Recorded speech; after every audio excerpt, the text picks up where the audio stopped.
Hello, today on the show we shall be discussing the current xenophobic attacks against Nigerians and other Africans in South Africa. Most South Africans, in justifying the brutal killings against Nigerians and other African nationals in their country, have stated that the current wave of xenophobia is due principally to two factors.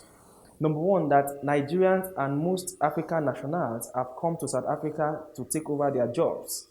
Secondly, they've also accused Nigerians and other African nationals of being responsible for the high rate of crime in South Africa. Even if these allegations are true, I want to believe South Africa as a country has laws.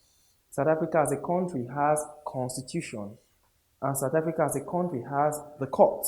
But available statistics indicate that most Nigerians in South Africa and most of these immigrants are not working for the South African government. In fact, most of these persons are sole proprietors who have used their money to set up small-scale businesses. So my South African brothers, I can assure you that Nigerians and other African immigrants are not responsible for you not having jobs. If a criminal is caught, it's for the South African police to arrest such a person or such criminals and charge them to court instead of killing them brutally and destroying their properties. Also, the body language of the South African police and South African government officials have also fueled xenophobic attacks in South Africa. Now let's come back to Nigeria. Nigerians are the most hit by this current xenophobic attacks in South Africa. Recently, President Muhammadu Buhari, in response to the cry and the complaints of Nigerians, made two very important decisions. Number one, he boycotted the ongoing World Economic Forum in Johannesburg. And secondly, he recalled the Nigerian High Commissioner to South Africa. Despite this, Nigerians have continued to clamor that more has to be done if xenophobia is to be killed in South Africa. President Muhammadu Buhari should demand for the convocation of an extraordinary meeting of the African Union. In this meeting, world leaders should be invited, and the President of South Africa, Cyril Ramaphosa, should be invited to explain to the world why his citizens are killing other Africans. If the situation continues, President Muhammadu Buhari should expel all South African businesses from Nigeria.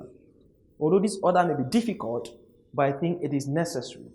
Available statistics indicate that South African businesses in Nigeria, such as MTN, MultiChoice, and ShopRite, make millions daily. If these businesses are expelled out of Nigeria, I think the South African government will wake up and do something to stop xenophobia. This has two effects. Nigeria makes massive revenue through taxation from these South African companies. Now, if they are expelled from Nigeria, it means that Nigeria will be losing massively from these companies in terms of revenue. Secondly, over 80% of those that work in these companies are Nigerians.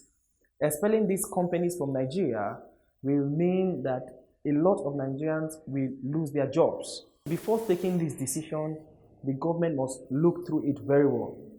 And finally, if push comes to shove, President Muhammadu Buhari should demand the immediate repatriation of all Nigerians living in South Africa. They should come back home because of their safety.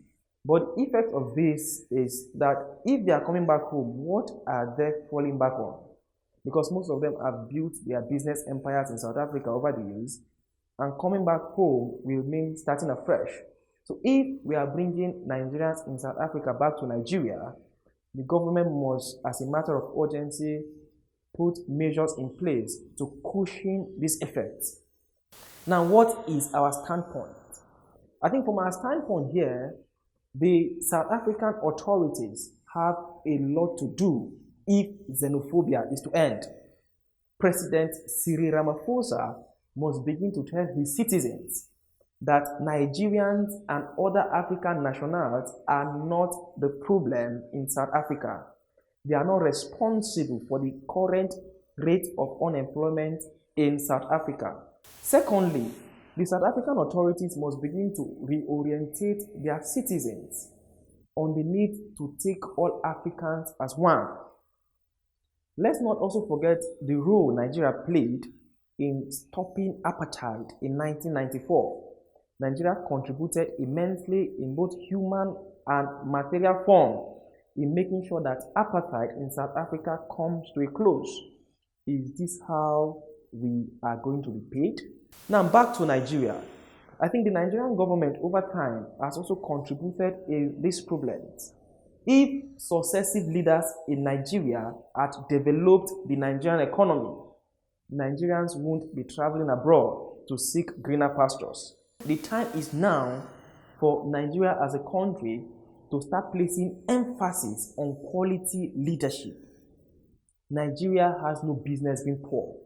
Nigerians have no business seeking greener pastures elsewhere if our leaders had used our resources to better the lives of the country.